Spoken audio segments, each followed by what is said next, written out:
This is the Smithsonian's Caribbean Coral Reef Ecosystem Station here in Carrie, Belize.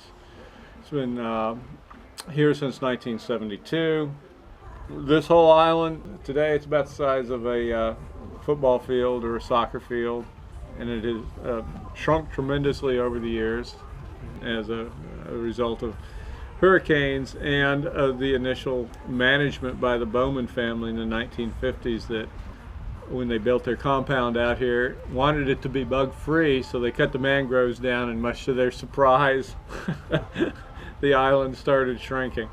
And it continues today. In 1998, Hurricane Mitch came along. While it never actually came across the island itself, it produced a lot of significant changes to the ecology of the reef system in a very short time. These nearshore portions of the reef took a lot of physical abuse from the hurricane, as well as the lagoonal coral systems. Just looked terrible for quite a while.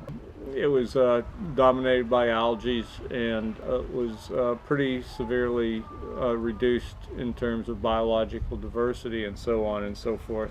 But amazingly, nature has an ability to restore itself, and if you were to go out there and snorkel around, you'd see a pretty significant recovery of the coral community and the fish community itself. So nature has a way of restoring itself out here. That makes it, in my opinion, worthwhile snorkeling around and checking that out. What I haven't seen out there yet this year, much to my dismay, are lobster. It's the beginning of the lobster season, and I have yet to see a lobster. I have big plans for lobsters.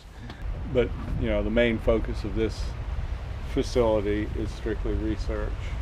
The research that goes on here is really a broad spectrum of research that involves looking at everything from the global ecosystem ecology on down to the microbiological level, as well as the geology of the reef system, the hydrology of the reef system, the interactions of the various communities throughout the reef system. The researchers that come down here are the top researchers in the field at the top of their game in a global community. If you were to look at the number of refereed scientific papers that are produced at this station, it's just astronomical. If you're fortunate enough to get a slot to come down here and do your research, you're expected to publish your results. Much of the research is very long-term stuff that has been going on for decades. The databases are just hugely immense, and we've been very fortunate in that this island hasn't been erased off the face of the planet by an errant hurricane over the years, because this is a tremendous resource, not only for the Smithsonian but for understanding ecology at a significant global level.